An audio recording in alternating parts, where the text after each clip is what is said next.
Welcome to the Secret Sex Lives of Muslim Women. I'm your host, Sanma Hindi.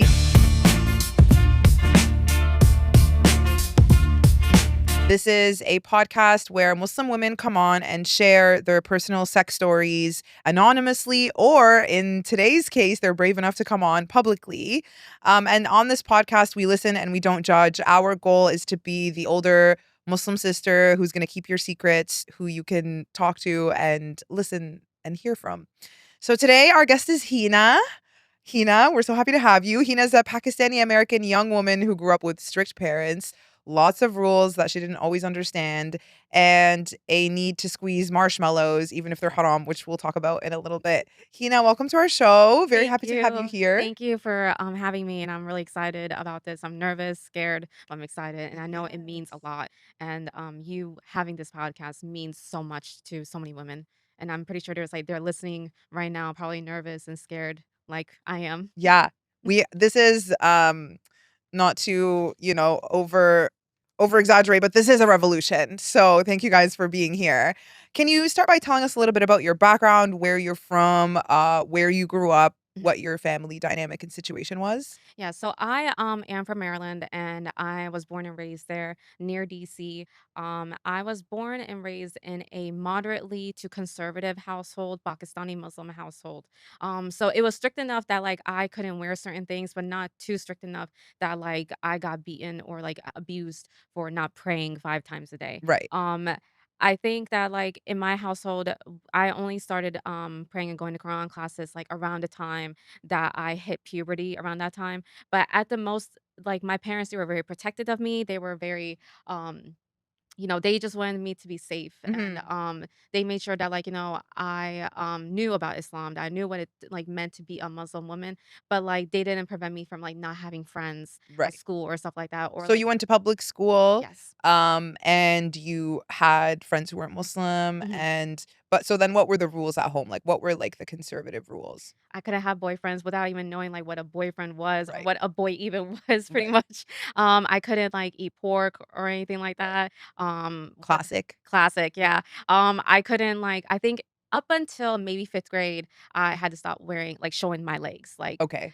it's like the length of my dress got longer and longer, and then soon enough, it's just like, you can't show your entire leg. Right. Okay. Yeah, so, it was mainly, like, focused on, like, what I wore. I think I really do appreciate my parents never forcing me to pray. I mean, there will be times when they're, like, judging me, it's like, "Why aren't you doing this?" Right. And, but they never, like, forced me to do it. I Right. remember, like, when I was 13, my dad asked me if I was gonna wear the hijab, Okay. and I was like, "No, I'm not gonna do that." And I said that very quietly because I didn't want him to be disappointed, but I just didn't want to wear it. It was just simply because I just wasn't comfortable wearing it, Right. and he was just like, "Okay." Then So that was his one and last his first and last try, When the yeah. last time he's like, "Okay, whew, I don't have to do anything. I don't have to say anything. I don't have to argue. I can just walk Right. away." So, considering when I look at my life and look at my parents and, like, my parents' dynamic versus, like, my cousins, Right. my female cousins, I'm very blessed to not have it as hard or, Your blessed. female cousins, did they grow up also in America? Yes, yeah. Okay. And, And what was the difference between, like, your family and theirs? so, like, some of them, they have similar rules. I had, like, one, cousin who was allowed to pretty much wear whatever she wanted, but kinda, like, with her family, but when she was, like, around her uncles and stuff like that, she kinda had to cover up as much Right. as we did. Right. Like, I think one of the main rule was, like, no boys. Like, you can have, like, boyfriends and stuff like that. You can't really, like, wear a bikini or something like that, kinda Right. show off your body in that way. No smoking, of course, no drugs, no Right. drinking, No the regular substances. stuff. Yeah, Yeah, yeah, yeah, yeah. yeah, The yeah. classics. Okay. So you grew up, no boys. I'm curious, did you get sex education in your public school? Yes, Okay. thankfully. We actually had sex education introduced in elementary school, Okay. and then like I remember like showing the form to my dad, and he was just like, "This is bad for your brain," and then like he did not sign off on it. Oh, And this was wow. like in the 5th grade, so I'm like, "That's fair," like I'm pretty sure like he didn't want me to know about these things, but it was actually mandatory like in middle school and beyond. Right. But like I remember just feeling so left out because I'm just like, I want to know what's going on. Like, Right. what do you mean? Like, I can't like get into this class and stuff. Right. And I felt so left out when, like, my classmates would, like, come to class after they took that class because we had to be put in a separate room while they took, Right. the sex ed class in Right. 5th grade. I was just like I was so left out. That's so boring. FOMO. And they're all like, okay, so then you finally learned in past middle school because it's Yeah. mandatory. Yeah. Yeah. And do you remember like what it was like learning about sex ed and How did you feel? Was it, like, applicable to your life in any way at that point, or was it just, like, such a faraway theory? It was a very far away Yeah. theory. The way that, like, I describe sex, boyfriends, love, like, relationships, I put it in a box in a different world that, like, it wasn't accessible to me. Right. Like, that's a party that I would never be invited to. Yeah, that's for white people. That's how I would see it, like, this is for white people, this is not for me, like, it's Yeah. not relatable, it's Mhm. not relevant or applicable, exactly, like Yeah, it's like it's a party that maybe down the street, maybe my friends can go to that party, yeah, but you cannot never go to that yeah. party. But I'll know about it, like, Yeah, I'll you'll just know know about about it, it. You'll yeah. know about it, and that's how I kinda placed it in that box with me, Right, like, that's how I mentally, like, internalized all this, like, "Okay, this is not really meant for me right, at all." So, like, when it came to, like, attraction, sexual attraction, I was like, "Okay, I should be fine, like, as long as I don't like anybody, as long as I don't have a crush on nobody, nothing will happen. I won't even have to, like, even think about going to that party," you know? right, right. And then that did not happen. I ended up having crushes. I like, we all like look at people and stuff like that.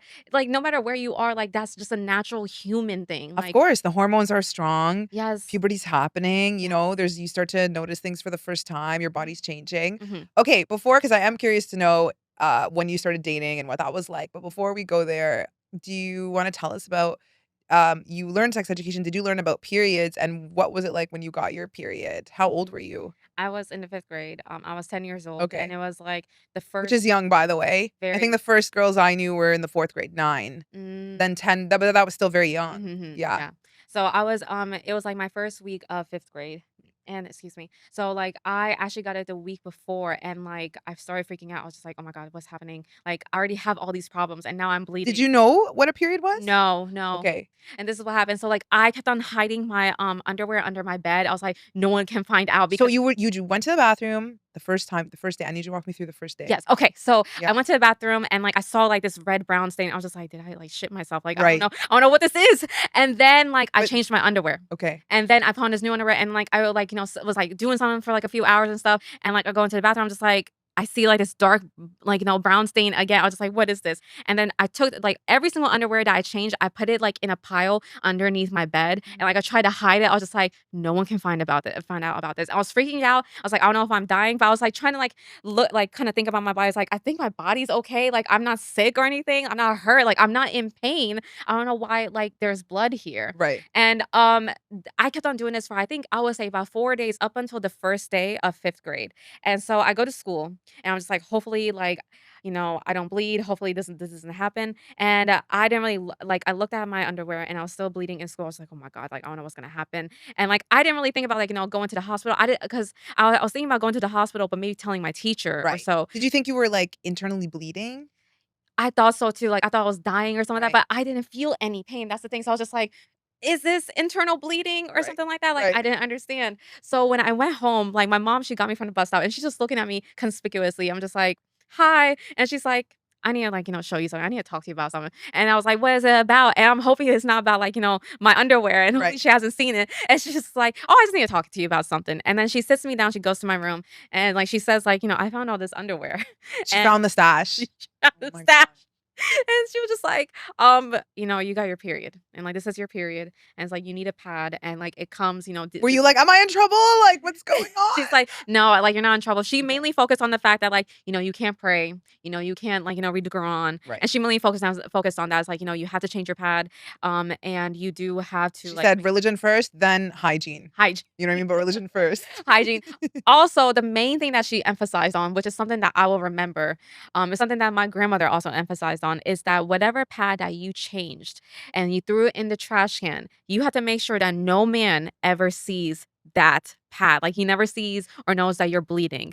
And I'm just like, okay. And she Why? emphasized on that. I was just like, but why? It's like, no, it is like, it's sinful. It is sinful. I was like, okay. If a man sees your pad, he turns into glass or something, he shatters. It's Does he like, turn into gold? Does he turn into a statue and stuff like that? that's so interesting. So there was a lot of shame around letting men know that you're on your period. Yes, Yeah. yeah. So, like, living with my brother, like, it was, he didn't really say anything about it. He was just like, whatever. It was just like, I don't know what's going on. It's fine. Like, I don't think he ever, like, knew when I was on my period or not. But, like, when Right. she told my dad, like, she was very strict with him and just like, listen, she needs pads. So you have to go out and get some pads for her. So he Right. knew, but, like, he never questioned me and stuff Right. like that. Even till this day, like, when I'm like, changing, like, when I know like, am on my period and stuff. Like, my brother, of course, he's older, so he knows, like, what a period is, Right. and I think, like, my dad knows that too, but he doesn't know, like, the intricacies of that as well. But, like, if I do need to get pads, Yeah. I can trust I can do it in front of my dad and my Right. brother. So it's kind of like Right. what that looks like. Yeah, I mean, they don't have to know your exact moon cycle, Yeah. but you can be like, "Oh, can you get me a pad?" And then it's fine. Like, Yeah, it's the world fine. doesn't have to The end. world does not have to Yeah, end. I know that in some Muslim families, like, I think more with Desi culture, there's more shame around More period shame, yeah. because in Arab families, like, I be eating in front of my brothers during Ramadan. Like, do Yeah, you know what I mean? I don't care. I'm not yeah, gonna hide it. Like, maybe yeah. there was a little bit of shame in my early years Mhm. because it was something new that was happening with my body, but eventually it's like, grow up.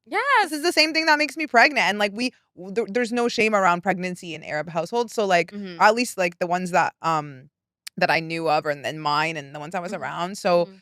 yeah, but of course, like, there's certain things that Muslims will never do or talk about, like period sex, for instance. That's a whole other topic, but A whole 'nother topic. I mean, that's miles and miles yeah, I away. mean, that is a hard thing universally, I think. Like, and women themselves have a lot of shame around their periods. Like, Mhm. this might be TMI, but one time I posted, just so you know how insane I am, I posted a painting that I made with my period blood. I have never in my life gotten as many like repulsed reactions on social media as I did with that. And by Wow. women. And by women. So Mhm.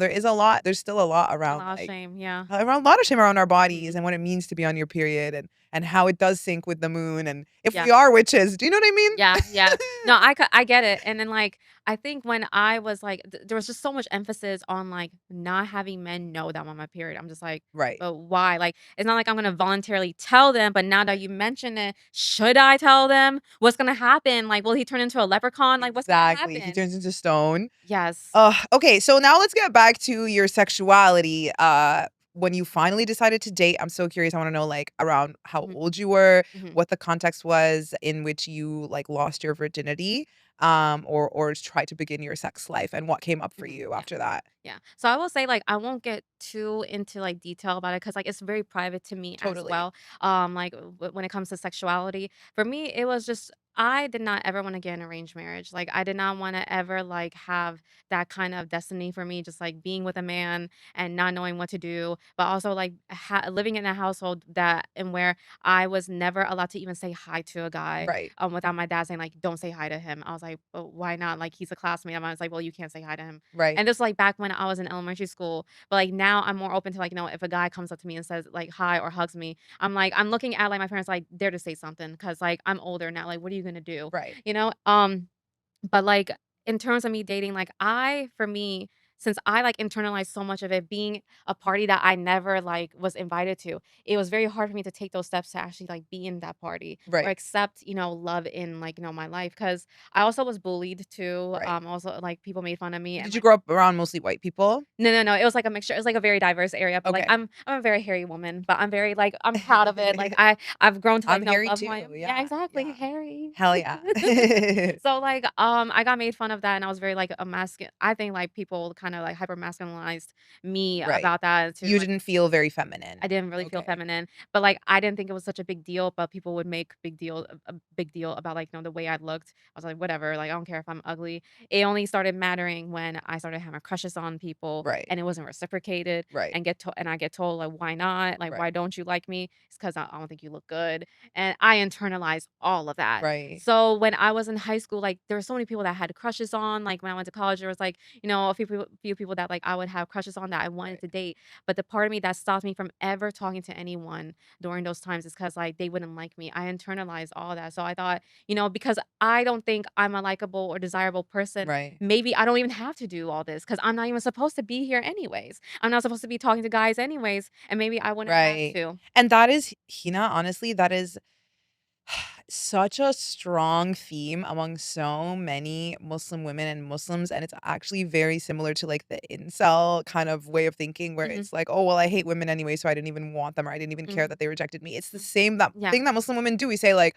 "Oh, well, I'm not even supposed to be doing this anyway. It's not even, like, Yeah. blessed or it's not even halal, so No. it doesn't matter." You know what? Like, I could be desirable if I wanted to, but, like, I wanna do what God wants me to do Yeah. and just abstain. But Yeah. then the reality of it is that we don't have experience dating. Mhm. we haven't been built up with the self-worth and self-esteem and confidence that we need Mhm. to really shoot our shots Yeah. out on the dating market, and then we don't know how to deal with rejection. No. There's a lot of shame around that, and because we didn't have a healthy parent in our ear. First of all, we didn't have a healthy parent maybe model to us what healthy dating looked Yes. like, or offer us support and say, be there during your first few rejections, which are really formative, Mhm. and tell you that it's not about you, like, really prevent you from internalizing it, because the human brain is biased towards negative Yes. thoughts and beliefs anyways, right? Mhm. So, um, yeah, so we're really not in an empowered state to date emotionally and psychologically, but these are a lot of things that Mhm. is hard to even name, so it's just easier to be like, "All men are trash." Do you know what I mean? Yeah, and Yeah. I like my like whole like thing with that wasn't like, oh, all men are trash. It's like, he probably isn't gonna like me anyways. This won't lead to me dating him. Yeah, So I wouldn't have to like worry about those steps. I didn't have to like worry about any steps further. I right, was like, I could, just I don't have to be here. And I was just right, like, okay, cool. And it did upset me. Like I was very unhappy. I was like very anxious. I was a very anxious like teenager. I was a very right, depressed teenager. right. I'll say like I was a very suicidal teenager. I had suicidal Mm. ideation. Can I cuss by the way? Yeah, you could Okay, cuss, I don't know yeah. if I've done that before. Like, but, like, so far, but, like, I just had so many, like, things going on mentally that I did not know how to take care of myself, Right. how to address that. So when it came to, like, having, like, relationships with men or exploring my sexuality, it was not only shame and guilt every step of the way, but also that, like, lack of self-esteem, lack Mhm. of self-worth, Right, that, like, I'm even worthy of doing this right. at all. So what was the moment that flipped for you where you said, "You know what? I'm gonna be a player in this game. I am gonna jump into the field." I think after maybe when I was 25, after I graduated from college and Okay. stuff like that, like that's when I like started being comfortable in my body. When I was in college, I did not enjoy a single minute of it because Mhm. I was so miserable. Like Right, I was preventing myself from having these interactions, these right, connections, right, just because like, oh, I'm not supposed to do this. And like, I'm unattractive anyway, so I'm not even gonna play this field anyways. right, I'm just gonna stay at home and like be okay with being miserable right, because something else is set for me, right. by tradition and culture.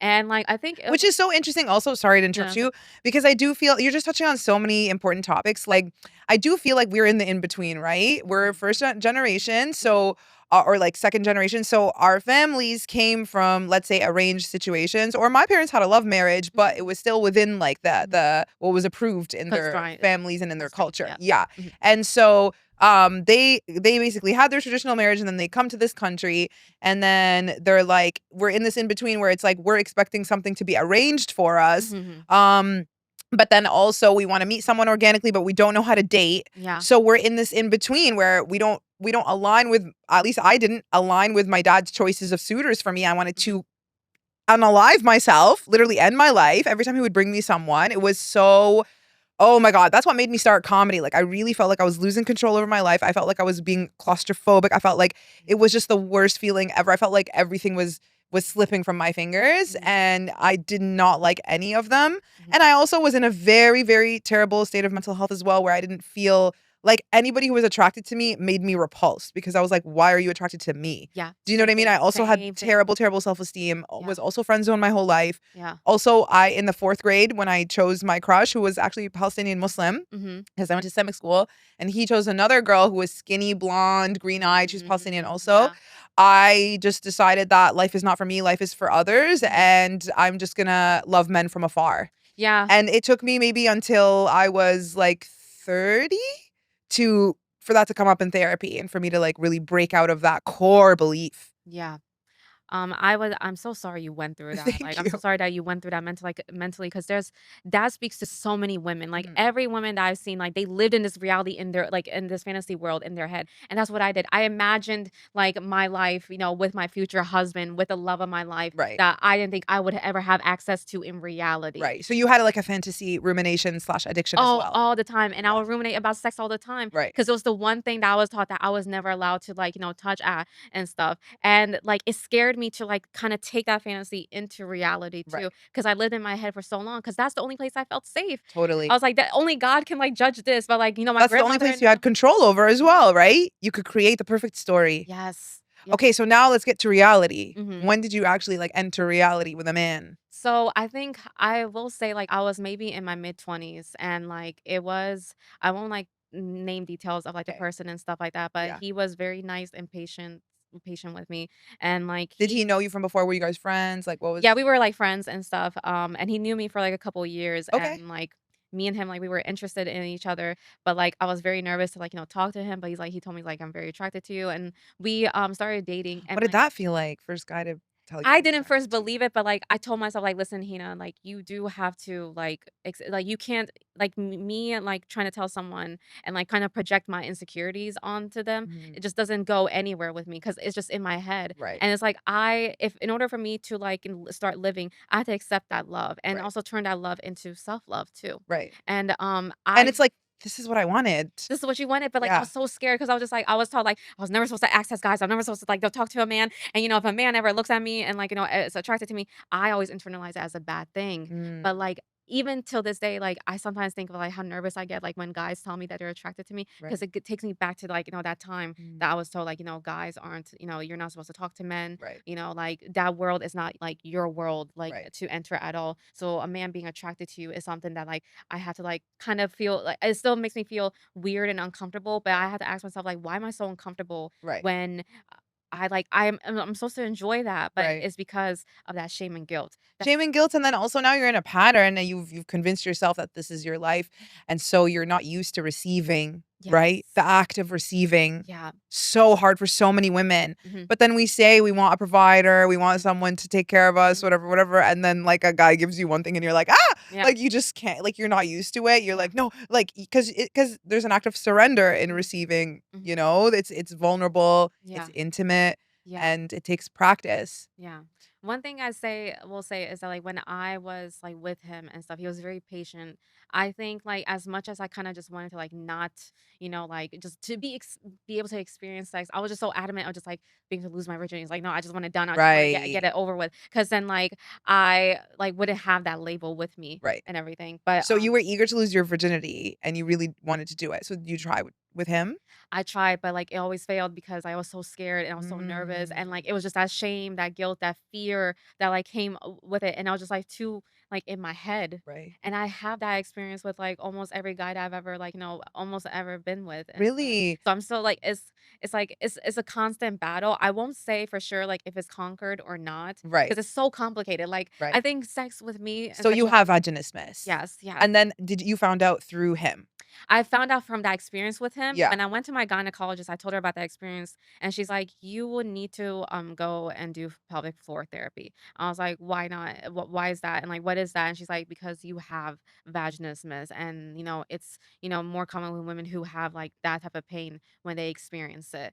And it honestly like just made me feel so afraid too, Mm, because I was just like, "What if this never gets cured? Like, what if right. like what So if?" the diagnosis made you feel even more isolated. More Okay. isolated, but also just made me feel more of an alien too. Just Right. like I, went through these experiences of my life. I felt like I went through it alone because Right. everybody was having sex. Everybody like, had a boyfriend or like, they were dating and having sex and stuff like that. Right. And it's Just for our listeners or our viewers watching, vaginismus is basically a condition where you're psychologically afraid of sex, and so that fear manifests physically where you have like a clinically tight vagina. It's very painful to insert anything, even a tampon. mhm. Um it's kind of like trying to insert something into a brick wall, right? Yes. Like Yeah. the insertion is not even visible in your body because you're afraid. Mhm. And the treatment's usually to go to pelvic floor physiotherapy and to use, like, medically prescribed dildos, and I'm sure there's other methods, but you have to breathe and time it with your inhales and Mhm. exhales to allow something to enter, but then it's mostly psychological, mostly feeling safe in your own body and Yeah. safe with your partner. Yeah. So there's a lot of people actually who have vaginismus. It's actually in New York, it's most commonly diagnosed in Orthodox Jewish women. So it's Mm. a lot of Mormons also have come up to me after shows and told me that they've had it. So it's like a common in religious conservative, sexually conservative Yeah. communities. Mhm. Obviously, it affects women's bodies. Yeah. But there are a lot of people, there's including a comedian I know who's Jewish. Mhm. She is very sexually active with vaginismus. Just Mm. it requires a lot of knowledge of Yeah. how to by bypass it. Like for me, for instance, the first time I hook up with a man, Mhm. we cannot penetrate, no penetration, don't even try because Mhm. I don't know you like that yet. Yeah, Do yeah, you know what I mean? yeah. Even if it's we've hung out a bunch of times, but it's our first time in the bedroom, Mhm. no penetration whatsoever. And then when I am ready, it has to be on my own terms. Mhm. And there has to be a lot of slow, like breathing breaks. Yeah, They yeah. kind of, and I am lucky in a way where a lot of them see me talk about vaginismus on stage, so they already know it, so I don't have to have that conversation with them where Mhm. you know what I mean? Yeah. But then also and then a lot of the people I'm around are comedians, so they're not afraid of the dark shit or they're not afraid of the real stuff. Like Mhm. they're Yeah. crazy. Do you know what I Yeah, mean? yeah. Whereas like when normal people are a little more like Mhm. they might get scared with labels and the expectations Mhm. and whatever. But I just want to let you know that it is very manageable to live with it. It can go away, it can come back. Like Mhm.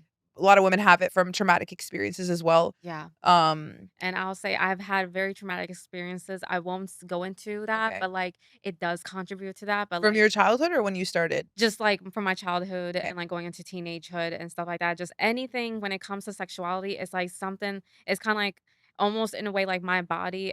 And like just throughout my life, I just kind of treated it like a monster, kind of like hidden in the closet that I don't want to Mm. like go to. But at the same You time, treated your body that way? yeah, and it Okay. was just like I was so scared of it, and it was Right. because, like, coming from such like, the household that I come from and, like, the society of where that household comes from, it just adds that fear, that layer of fear on and on and on, Right. that, like, it almost made me feel like sex was, like, this big, scary monster, Right. but when you are going through that, and you're in a community of friends who are sexually active, and positive and empowering, and who enjoy sex and think that it's a very empowering thing, it's like it makes me feel very isolated and alone because it's like, how do I tell people like, no, I'm going through this? Because Right. a lot of response, they may find it productive, but they may say like, oh, just relax. Right. Oh, thanks. Like, thanks. I didn't think of that. Hmm. Yeah, Okay, so till this day, basically, you're dealing with still vaginismus. battling with Yeah, it. Yeah. still battling with vaginismus. There is trauma in your history. Hmm. The younger, the more significant on Yes. your body. Yes. And then on top of that, you are a curvy woman, as Yes. am I. And Yes. I used to be much curvier, especially like when I was in the Hmm. Muslim community. Uh-huh. What was it like for you growing up Oh. with a body, yada yada The yada? body. Yeah, Um, in the community. So I've like always kind of had like a curve on my backside, a ass since like I was She a got a kid. fat ass. Yeah, Okay. no, Is this I'm like, we should be professional. Okay. like when I was in kindergarten, I remember there was a girl, like she was actually like it was an Indian girl, Yeah. in my class. Like she kept on like telling everybody that I wore a diaper, and I was like, I don't, I'm Wait, to not. say like you stuffed your ass basically? No, no, that I was actually wearing a diaper because she thought, like, my ass was, like, really big. I was like, "No, I'm not wearing a diaper." I was like, "I don't like, why would you think that?" You're Like, like, "This is all we're 5. natural." Yeah, Yeah. like, we're 5 and stuff. It's like, "No, like, you're wearing Wait, a." she said it when you were in Yeah, kindergarten? we were in kindergarten, yes. Oh We my were in kindergarten, god. and it's like, we're kids, like, kids say stupid stuff. So your body was like nitpicked from that young of an age. Yeah, so, like, I had, like, I guess, an ass since then, but, like, she kept on telling everybody that I had, wore, like, a diaper, Right. and, like, at one point, I think, and I hate to say this, but I think, like, she sexually harassed me because she grabbed my ass to feel if there was a diaper there, and she's Oh like, my "Yeah, god. there's a diaper there." I was like, "There's no di," like, I can't, I was so flustered, I was like, "I'm not wearing a diaper, like, this is, like, just my butt, like, why are you so pressed Oh about my this?" god. Yes! Yeah. I Yeah. have no memories from at the age of 5. So the fact that you remember this is Yeah. very telling. Yeah. Okay, so from the age of 5 got assaulted because nobody could believe that you had that Yeah, by fat another, ass. like, girl, I'm just like, "What, I'm why so do you," sorry. yeah, thank you, but it's just like, "Oh my gosh," like, who cares if I, like, was like, I'm not wearing a diaper, ma'am, Right. like, we are 5. We're in kindergarten, Right. like, keep your hands off of me. Oh my gosh. Okay, so at that point I guess you become aware that you Yeah. have a curvy Yeah. body. Yeah. And, I think it was until maybe, like, after I hit puberty, like, around, like, 10 or 11 or so, like, that's when I started, like, my hips started growing in, my Okay. thighs was starting to touch each other, Right. like, my legs were always thick, and I know I'm going, like, body part to body part, but those are the things I noticed, Right. and, like, I started, like, noticing that I was growing in more curves and, like, started growing in more, like, like this chest area, and I just got scared because I'm Right. just like, like I already get like weird attention from people, from like that one time. Like I don't know what's gonna happen with this kind of body with that type of attention. Because I noticed that like when at that age, when I was, whenever I wore anything tight, whenever I wore jeans, like men would stare at me, especially How in my old? neighborhood. Wait, Old, old, old. like Oh, when I was yeah, yeah, yeah. How old were fifth you? grade, I was like in fifth Oh, grade or when you were sixth grade. 10.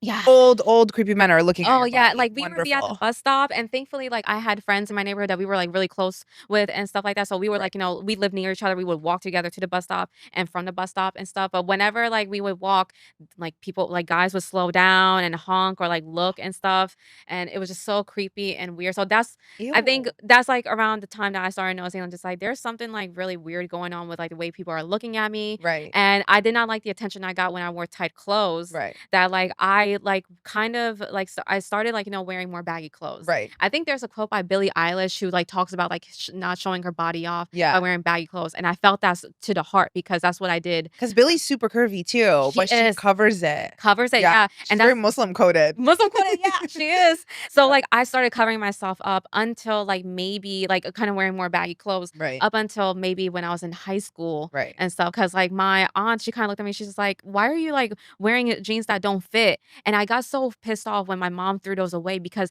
they, like, hid my curves, they hid my hips, and I just really wanted, like, some baggy jeans and stuff. I was really, like, New York, 2000s coded with what I was Yeah, wearing, you're very yes. Bushwick, Brooklyn. Yes. Wow. So you okay, so you did that for a while. Mhm, When did you start to, like, get comfortable in your body and actually be like, "You know what? It's actually amazing that I have this." And mhm. do you feel like you still haven't gotten there? There were moments and periods of that because there were moments that were like I didn't really feel as good, and there are like moments that I do feel as good. I think it was until like maybe when I graduated from college when I Mm, was in my like kind of late 20s going into 30s now. But like there was a moment in high school, like I remember I had a friend of mine who like, she was just like, girl, you got a body on you. And I was just like, really? And she like said it like in an exciting, like, comforting, affirming way. right, And I was like, okay, like I guess it wasn't a bad thing right. because like my mom, especially my grandma, she was a very curvy, like big woman. May she rest in peace. But like she would always give me so much shit about like, Mhm. your butt is very big, your thighs are really big and stuff like that. Like you need to lose weight. It's like, when you wear these clothes, like, she would sexualize me. Right, And I think I want like the audience to know like I've been sexualized my whole life. Whether like people want to use being Muslim as a way to like sexualize their daughters and stuff like that, I've been sexualized my whole life. right, Whenever I wore anything, like, starting from, like, 10 and above, like, if it was, like, a shirt and it was in any way tight like this, like, "Oh, why are you wearing this? This is inappropriate." right, But I try to, like, kinda calculate, like, how is this inappropriate? right, So, in a way, it ruined my relationship with clothes, and, like, clothes in itself is, like should be a way for you to express yourself, right, finding your way and, like, finding your journey to your own self-love and your body too, and I didn't even have that. right, And that adds to, like, what I was going through mentally. Cause like, if I can't wear the clothes that I want, for whatever reason, if I get shamed for that, how am I supposed to live? Like, how am I supposed to be happy? right, Because anytime that I felt happy about my body, that those feelings of shame and guilt just kept on coming back, and it's like, you're not supposed to really, enjoy this because people are look at you really weird, and right. also it's very shameful for you to, like, show off your body like So, first of all, girl, I relate so strongly to everything you're talking about. Like, in my household, the second the baby is born, this Mhm, baby is criticized. What is its skin tone? How round is the face? How big are the eyes? Okay, from the moment the mhm, baby's born. Okay, and then criticize. I've heard people in my family say, "Oh, it's good that the boy is dark. He got like all the like dirt of the stomach." I've heard really traumatic shit in my family. With me specifically, when I was around 7, my grandma called me a bear, and I was sobbing on the kitchen table. My mom didn't say anything because it's like her mother-in-law, so she didn't want to like, make mhm, up whatever problem. I got called fat. I got called someone told me, I think when I was in my early teens, that I had like ogre toes. This is like a random Muslim woman. She was in the copy actually. She was a good friend of mine, and she mhm. said that to me, and that really hurt me. Now men are like throwing themselves at my feet. People online are like, do not post feet pics for free. Like, Yeah, yeah. feet pics are a thing. Um I was told, like, fupa, that I have, like, massive arms. Mhm. I thought for a long time because of my family that I had, like, tiny eyes. And then someone in college was like, this Sikh girl that was in my program, Mhm. she said something like, Sanma has really big eyes. And I was like, what? And then because I got my period late, I thought always that I was flat chested, like, for a really long time Mhm. until until I, like, took the hijab off. Or one day my sister, my mom told me, like, when I was in high school, like, "You have boobs, like, when did they come in?" And I was like, "No, I don't." But then I didn't actually believe I had boobs until, like, maybe 2 years ago. Yeah, I know, it's like what you think your body is versus what it actually is, because people be shaping Reality your in that way. reality. Yeah, Yeah. exactly, how you see yourself, and then this is how you develop body Mhm. dysmorphia. I dieted my whole life. I started dieting when I was 14 years old. I dieted all the way until my mid-20s when I got an extremely severe eating disorder. I was So binging. It sorry. was around the same time my dad was bringing me those suitors, and I really wanted to Ah. escape. And it was right before I started comedy. Once I started comedy, that's when I, like, think my life really started, when I was 25 and I Yeah. really Mhm. made this big decision. Mhm. Yeah, before then, I don't know what I was doing. I was cruising on autopilot. I have zero memory of, like, a lot of my primary years and, like, my Mhm. early 20s. All this to say, at one time I was in Egypt. I'll never forget this, in 2017, I think.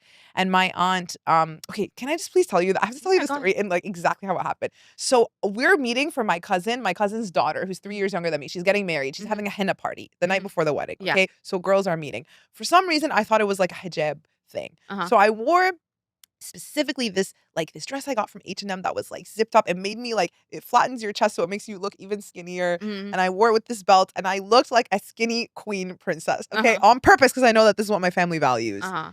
I get there, my aunt sees me and she goes, "You look so beautiful. Wow, you lost weight." Okay. Then my cousins see me and they're like, "What the fuck are you wearing? Like, this is literally a hoe party. Yeah.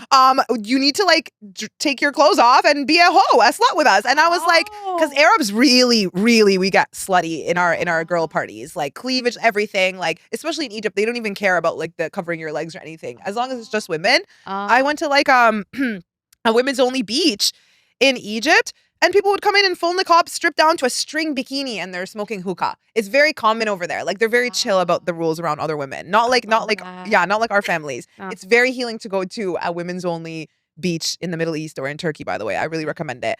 Okay. But anyways, so I walk in, so then my cousins are like, "You need to change." So I'm like, "I don't have anything." My cousins, by the way, fucking the skinniest models ever. They're 6 feet tall. They Mhm. have hair, like, till down here. They're models. Okay. Mhm. Like, you would see me and you see them and you'd be like, "Oh, Sanma's actually, like, the ugly side of her Oh, family." Okay, stop, stop. I know, but I'm just, like, making this joke. So they give me their, like, clubbing dresses that are it's like a little piece of plastic, okay, and they're like, "Put this on." And they're like a quarter of my size, okay? So I go, I take off all my clothes, I put this, like, tiny ass, like, clubbing dress on Mhm. that barely fits me. Uh-huh. So it's just, like, blubber on blubber on blubber, okay? And I, like, get on the dance floor and I'm, like, dancing, so it's just, like, I'm just shaking, like, Yeah, shaking all everything. my body, okay, all the curves. And my aunt just freaks the fuck out. She's like, "What are you wearing?" She's like, "You're so fat. You're so fat." She's screaming at me in front of everyone. "You're so Oh fat. my How did you god. let yourself get this fat? Like, you are um like, what is this?" Like, she's angry at me. And then I tell my mom, I'm like, "What the fuck? Like, go Yeah. collect your sister." Yeah. And my mom goes, "Oh, well, she was larger when she was younger, so, like, she was bullied to let her take it out on you." I'm sorry, what? And then I didn't see my aunt for 5 or 6 years after, and even though I've been going to Egypt. And then I went to see her, and she said, "How come you didn't see me?" And I said, "'Cause the last time I saw," she remembered. I said, Mhm. "Last time I saw you, you screamed at me in front of everyone that I was fat." And Mhm. she goes, "Well, you were."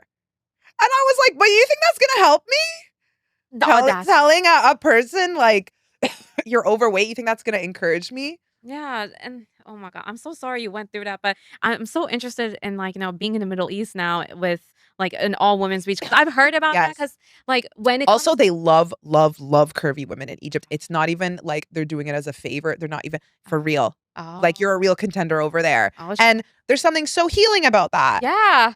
Good to know because I've heard that, like, about belly dancing and, like, correct me if I'm wrong, belly dancing is a dance that was actually for women, by women. Like, it was never really meant to perform in front of men. It was actually, like, meant for, like, women to see. I Am I think like it's from what I know in, like, ancient Egyptian history, I mean, I have to look it up, but I think it was, like, a form of prayer, yeah, to one of the goddesses or Mhm. something. I Yeah. really wanna look it up because I am obsessed with belly dancing, as you Yes, guys yeah. know, so And I've seen your videos. I'm just like, yeah. "Okay, go Yes, ahead." but see, like, belly dancing is a dance that if you have more blubber, as I like Yeah. to call it, it's Yeah. better because Yeah. more things shake, Mhm. and when you shake, like, you're supposed to stop to give your body time to, like, catch up, to Mhm. really, like, emphasize, Yeah. and it's all about the belly, yeah, it's It's all all about the about belly, yeah. which is kind of like a representation of Mhm. weight or extra weight or Yeah. whatever, and it's very feminine, and one of my friends also, like, on the topic of body and how you're perceived, um told me that that I don't know, I had all these traits of like an ideal woman, except that I wasn't graceful. That's what she said. She said, "You lacked grace." This was like right before I left Toronto. And then now the number one comment people tell me when they witness my dancing, especially live, is that I am full of grace. And that's it's very different than other belly dancers that they've seen live Mm. in Egypt and stuff. Oh. So girl, I think, like, when I turned 30, Mhm. I did a boudoir photo shoot, and I was the largest I had ever been at that point. I was maybe 65 pounds heavier than I am now, and Oh, I just said, "I'm gonna stop chasing the perfect body. It's never gonna come." So, yeah. I'm 30, it's time to enjoy it. And you're approaching your 30th birthday? I'm actually 33. You're 33? Yeah, Amazing. yeah. Okay. Yeah, so, like, I've, lived a life, like, I made sure that I lived my life, even though it wasn't in the constraints of, like, what my parents wanted, what my family wanted, what, like, Pakistani society or religious society would want. I Right. made sure that I was gonna live my life. Right. Yeah, Okay, that's amazing. yeah. Um And do you feel like right now, with regards to like just last words about vaginismus, and then Mhm, we'll wrap up. But do you feel like your culture, like of course, played a really big role in maybe how you're even going about overcoming, as you said, vaginismus? mhm. I think also just feeling nervous talking about this with Mm, you speaks a lot to, like, where I come from and, right, like, how sex is viewed, how let alone vaginismus is viewed, right, 'cause the word sex is not even spoken in a lot of households, let right. alone in a lot of societies because Do you know what the word for sex is in Urdu? I'm curious. no. Okay, very interesting. I just learned the Arabic word for it like 2 years ago. What is the Arabic word? It's gins or jins, Jins. I guess. Jins. Yeah. And that's very close to gin. Right? Yeah. That's so funny. That's the first thing you notice. Yeah, I was just Yeah. like, "That was very close to gin, hmm." But, I just, like, felt like, it's just I even coming here talking about this, I know it takes a lot of guts, but, like, I really want more women to talk about this. Hopefully, if they see my face, I don't know what's gonna happen, but, like, they see me talking about this, Hopefully they see themselves in you. they see Mhm. themselves in me, but also know that you're not alone, Right. and also there's nothing wrong with you. Also, more importantly, it was never your fault. Yeah, it was never your fault. It was never your fault. It was never your fault. Like, you would just happen to be born. You were just born. You just exist. And people, they have their ideas of who you're supposed to be. But you also have your idea of who you're supposed to be. Yeah. And me being Muslim, being Pakistani, nobody could take that away from me. No Mhm. matter what I eat, no matter who I love, no matter what I do with my body, my life is my own. My connection to God as a Muslim woman stays between me and him. Nobody can redefine that for me. And I 100%. hope that, like, Muslim women everywhere, because I love y'all so much. Aw. So, so much. I want everything for, like, women, Muslim women, brown women, black women. I just want everything for y'all. Mhm. I just want you, like, want us to win. Oh my God. Like, I'm No, like, this is so beautiful. This is so beautiful because but it's coming from the heart. Do yeah, you feel like do you know, actually, I would ask you that you are my like, little everything siblings. your ancestors have done, everything they've sacrificed has gotten you to this point. It is your birthright to experience pleasure Yes. and sexual freedom, everything that they couldn't. Yeah. It's your responsibility to Yeah. enjoy your life. And sometimes, like, I have this, like, funny thing, like, my grandma is, like, sometimes I see her in my dreams after she passed away, and, like, she would, like, kinda I remember her in my dreams kinda, like, giving me a dirty look, like, a very disappointed look, and just like, "I see the shit that you're doing, but I can't do anything about it because I didn't raise you like that." Right. But it's like, it's because of her that, like, I get to do so many of these things, like, it's the Right. women that in my life who've sacrificed so much to, like, make sure that the next generation is better, Right. that Right. does better. Totally. Yeah. Is there one last thing you wanna say to the Muslim community or maybe your younger self who was so lost and thought that you were alone before we met, before the internet existed Yeah. maybe? Well, let me get myself together real quick. But Yeah. like, honestly, I just want Muslim women to find whatever it is that gives you joy in your life and go towards it. Mm, Like, do not let anybody else shame you out of your joy. Do not let anyone try to redefine who you are as a Muslim woman. That is something that you get to define. And like, I want also anyone who is not Muslim listening that being a Muslim woman is so diverse. It is diverse in race, in like culture, in mm. tradition, it's in skin color, in hair texture, eye color, and in thought, Right, and in desire. right, Because we desire so many different things. And I love the niqabi next to a hijabi, to a non-hijabi, to someone in a G-string. right. Wow, that was poetry. Do you wanna look into the camera and say something? Like, maybe Muslim women, it is your birthright to experience joy? Yes, like chase your joy and don't be ashamed of it. And don't let anyone, especially any man, talk you out of it. Don't ever let anybody talk you out of it. Um, and also, it's not your fault. And I hope that you never feel bad about going after your joy and what brings you joy. Just do it. They're gonna shame you anyways. They're gonna hate you anyways. They're gonna They're talk gonna hate about you you. anyways. They're gonna talk about you Yeah, anyways. Like, yeah, yes, even if you wear a niqab, they're gonna hate you yeah. so much as the next girl. Right. And think it's so important for us to have a sisterhood amongst each other, to also like just be there for each other, even if we don't agree with one another. Like, it hurt. Like, it doesn't really say a lot about our community when we hate on each other, put each other down. I don't know if people are gonna say about me and my story, whether they're gonna shame me or not. I know I refuse to have shame for anything I did. Just so y'all know, Good. I refuse to have any shame. Like, whoever's listening from wherever you're listening from, you can try to shame me, try to make me feel like I'm a bad person. I know who I am, and I love who I am, and I love every single thing that I've done, and I refuse to have any shame in anything Beautiful. that like made me feel good. Yes. Yeah. Beautiful. Thank you, Hina, so much for Yeah. your courage, for your bravery. You are an example to other Muslim women who wish to have your freedom and your bravery and the permission Mhm. to live your life, first and foremost. Um, if this episode resonated with you, or if you're a Muslim woman with your own secret to share, please reach out to us at the secret sex lives of Muslim women at gmail.com. And remember, your story matters. Every single Muslim woman's story matters, even when it's been silenced, especially when it's been silenced. This episode has been taped in New York City. Thank you to WTF Media Studios in Midtown. I'm your host, Sanma Hindi. This podcast is co produced by Sarah Hussein. Thank you guys so much, and we'll see you next episode. Yay!